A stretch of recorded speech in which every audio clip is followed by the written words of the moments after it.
Now, many states and cities are still under shelter-in-place orders, but some other states are cautiously starting to reopen for business. Last week, a Dallas beauty salon owner, Shelley Luther, was arrested and actually placed in jail for opening her salon before shutdown orders were fully lifted. Luther's case sparked outrage, not just across America, but also from the state's top law enforcement official. He called her arrest a misguided abuse of power. Would you please welcome to our show Texas Attorney General Ken Paxton. Ken, this case with Shelley was just stunning that she actually went to jail, even as Dallas County, they were letting people out of jail for fear of the virus. How outraged were you and others about this? I think we were all shocked. Living in a country which has been free for hundreds of years, it's probably the first time that a person has been jailed for voluntarily cutting somebody's hair. So, I mean, I was stunned, and it certainly felt like the judge acted more out of emotion and not getting the right apology than he did acting out of doing the right thing for the situation at hand. I know that you, as well as the governor, the lieutenant governor, basically every statewide elected official in Texas weighed in on this. But as the attorney general, you certainly had a level of authority that few had. Was there any justification for putting her in jail? I mean, was that even a legal prescription that the judge could have employed?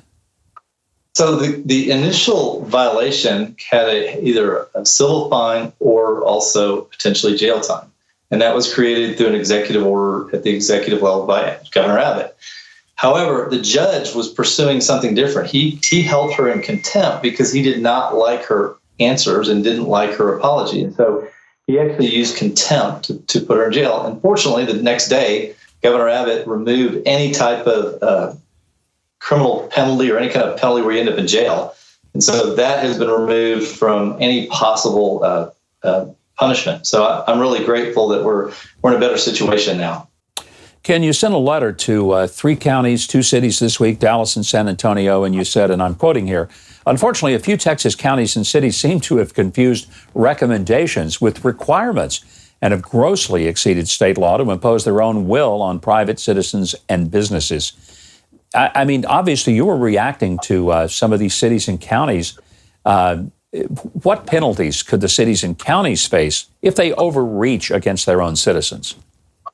Look, we were trying to make it clear because people were so confused by the executive order that Abbott had and then having these county judges issue more stringent restrictions. And so our job, we advise now under the Emergency Act, we advise both the governor and the counties and cities. And so we wanted to make it clear to these county judges, look, you can follow the governor's order, but you cannot supersede it or put in more stringent restrictions. And so our goal was to send the message to them, hey, you got to follow these orders. If you don't, we can come in and there's potential for enjoining them, and there's also potential for penalties of up to $2,000 per violation. Had some interesting things out of California this week with Tesla CEO Elon Musk saying that he was just sick of California, was going to open his plant anyway. I understand you welcomed him to come to Texas this week. Have you heard from him? And is there more and more businesses from places like California looking for the business-friendly environment that you've got in Texas? Well, I like how you said it's something interesting came out of California. That's a nice way to put it. There's always interesting things coming out of California. Yeah, we welcome them. The governor, I think, spoken to Mr. Musk, and we have been enticing companies from California for years to come to our state. We have low taxes. We have less regulation. We have a much more friendly court system that's fair. And so, hey, we're hoping he'll join us in Texas. We think he'll prosper. Final question real quick. Mail-in balloting. I know you've expressed publicly some concerns about it and how it would work. What are the anxieties you have about using the mail for people voting? So my job is merely to follow the law. And the Texas legislature, as you understand as a former governor, set the rules up for how mail-in ballots work.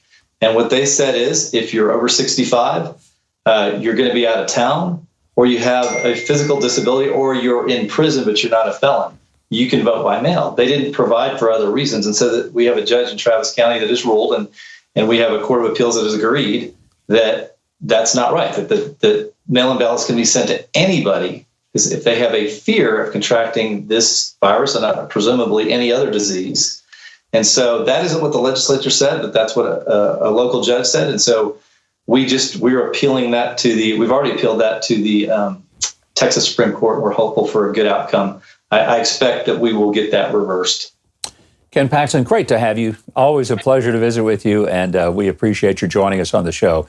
All the best in Texas as you continue to show legal leadership to the great state of Texas. Thanks, Trevor. Have a great day. Keith Bilbrey is going to tell you how to keep up with the Texas Attorney General. So, Keith, why don't you do it? Well, you can follow the Attorney General on Twitter at Ken Paxton TX and read more about his office's work at texasattorneygeneral.gov.